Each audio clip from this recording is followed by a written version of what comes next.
Hey guys! Today I have a special guest that you love to see, lion's mane. Something that is very hip and trendy and it has been for the past few years is working holiday visas, and as you know, I've been on 2 of them now. Australia and New Zealand, but there are other places in the world that offer working holiday visas, like a lot more than you actually think. So I decided to run through like the top 5, I think. And then after, I will run through a list that apparently Wikipedia has put together of all of the ones you can go on. But I can't talk about them all. I can't. I am one woman.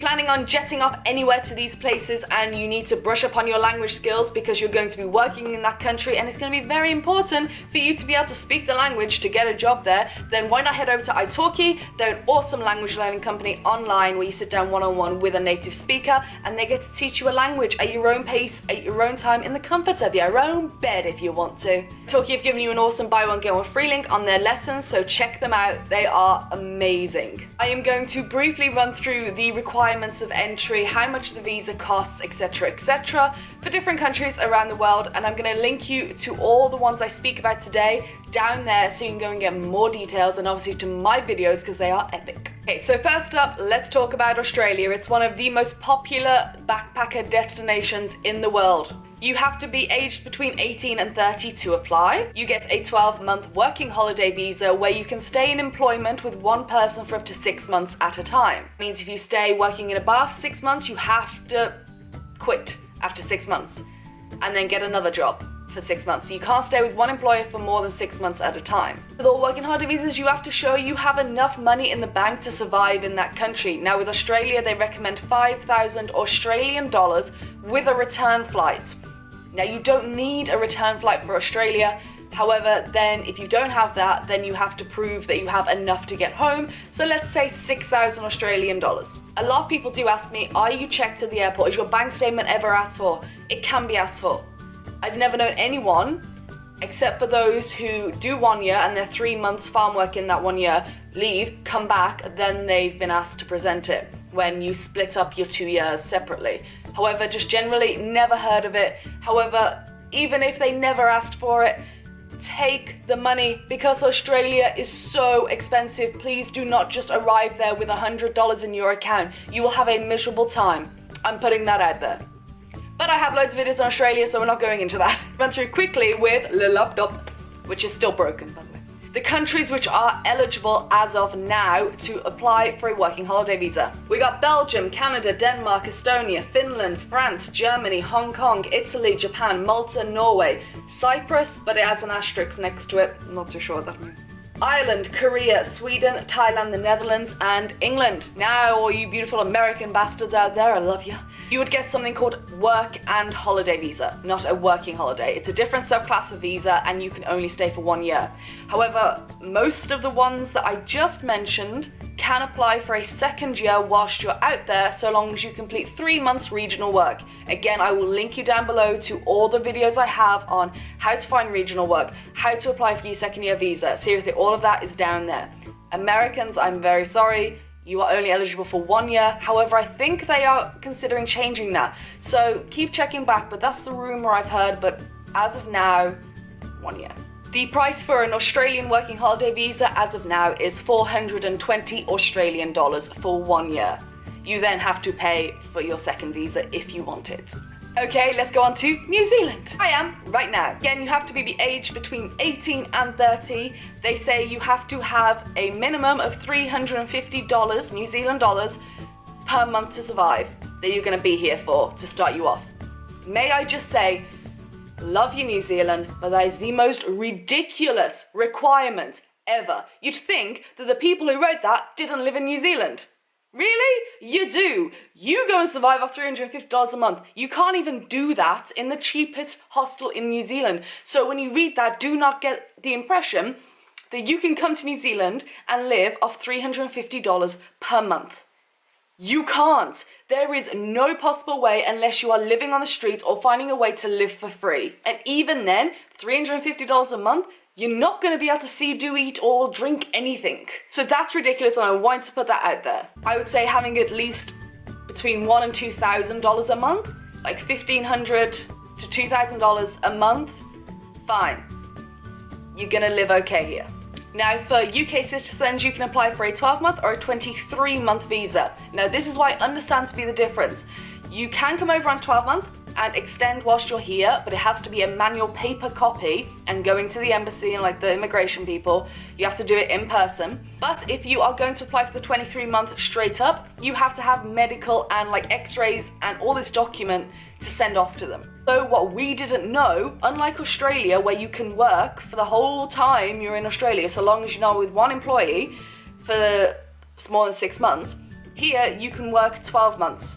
Regardless of how long you get. Whether you're staying 12 or 23 months, you can only work overall for 12 months. That's what we know. That's what we've heard. But I've got a whole video on comparing Australia versus New Zealand and as working holiday visas and experience, which again, I'll link down below. The cost for UK citizens for a working holiday visa for 12 months, I believe, is £125 as of this date. There are a lot of countries eligible for a working holiday visa in New Zealand, so again, link down below, you can go and check and see if your country is eligible. Canada. Let's just talk about Canada for a minute, shall we? I'll do the proper professional thing of, telling you the entry requirements and what it takes to get a working visa there. And then I'll tell you the real shit that goes down trying to get into Canada. Again, between the ages of 18 and 30, a minimum of 2,500 Canadian dollars, able to take out health insurance for the entirety of your stay, and again, either have the funds for a ticket out of the country or have a ticket readily available. Where Canada differs is Scott and I actually tried to get a working holiday visa for Canada, and here's the down low. If you're not interested in this rant of why we didn't end up going to Canada, you can skip ahead. It's not just an application that you do for every other country, like Australia and New Zealand, because they have a limited amount of places for their first round. So say UK citizens, I'm talking to you, they got 5,000 places. They don't tell you when the application will go live. It goes live once a year, and that's it for the rest of the year. If you don't meet that quota, you're not going. You have to wait till the next year to apply again. So they'll say, we'll be opening applications after the start of January. They don't tell you the date, they don't tell you a time. I think the record was all 5,000 places went in like 12 minutes one year. You'd literally have to sit on your computer and refresh that page. And you think, okay, but if by chance I did come across it and it was live in those places, it's not easy. I'm not discouraging you, seriously, go for it. Go for it. But it was so much work. You need a police check for anywhere in the world you have lived for more than 12 months. What? You need medical records. You need to apply once and get into this thing where you create an account, and then you go to this thing and you create another account and get all your documents together and fill out this massive application form all the time against tens of thousands of people trying to apply and beat you to it. And you're going through step by step, and then 2 months later they'll tell you if you got it. There's so much legality, and it's not easy getting into Canada on this kind of visa. But if you've ever done it, please let me know. How did you find the experience? Because we just give up. It was too much. We just we couldn't be bothered, and we just came to New Zealand. That was Canada. Let me know your experience if you've ever been there on like a working holiday scheme deal. Singapore! Who'd have thought Singapore? For this one is very different criteria. You have to be aged between 18 and 25. And I need to read this line out from my laptop, sorry. You are an undergraduate or graduate of a university in Australia, France, Germany, Hong Kong, Japan, New Zealand, Switzerland, United Kingdom, or United States. So you gotta be studying undergrad, full-time, or have graduated.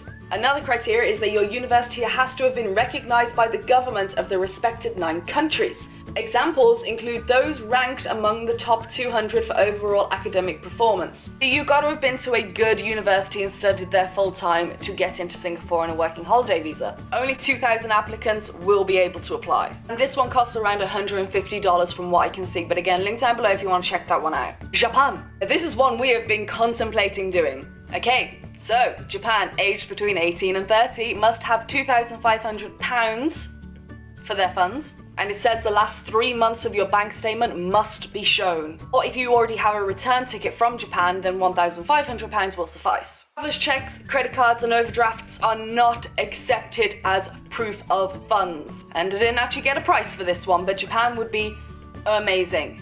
If you've been to Japan on working holiday, please tell me about it. What was your experience, especially with the language barrier and everything? I'd be fascinated to know. So there's not much out there on Japanese working holiday visas. And Britain! Again, 18 to 30 years old. Countries that are eligible. Australia, Canada, Japan, Monaco, New Zealand, Hong Kong, Korea, and Taiwan. Must have £1,890 in savings. Only Britain would be that precise and on point with the savings. And you can go ahead and work for 12 months. And I think you can actually extend it longer to a 2-year thing, but again, link is down below. So those are some of the working holidays that you can go on around the world. Let me know which ones you've been on to. If you're going to Australia or New Zealand, I have a ton of resources on my channel for you on how to find work, visas, tax numbers, SIM cards, everything. Okay, so go and watch them. There you go, that's a little bit of an insight. Loads of links down below. Go check it out, get talking down below, and tell about your experiences in different countries, working, living, and traveling. Also, if you've been on multiple working holiday visas, where's your favorite? Let me know down below. I'm looking forward to reading all of those. And I will see you on Monday. And hopefully, if Scott gets his act together, we will film a video this weekend, which is going to be really fun to film, but he needs to get his act together. Don't forget to subscribe, keep up to date with all my travels, and get some advice as well. There's also Facebook, Twitter, Instagram, Lion's Mane, Snapchat, all that Psycho Traveler, but the links are down there with like 500,000 other million links. And I will see you on Monday. Bye!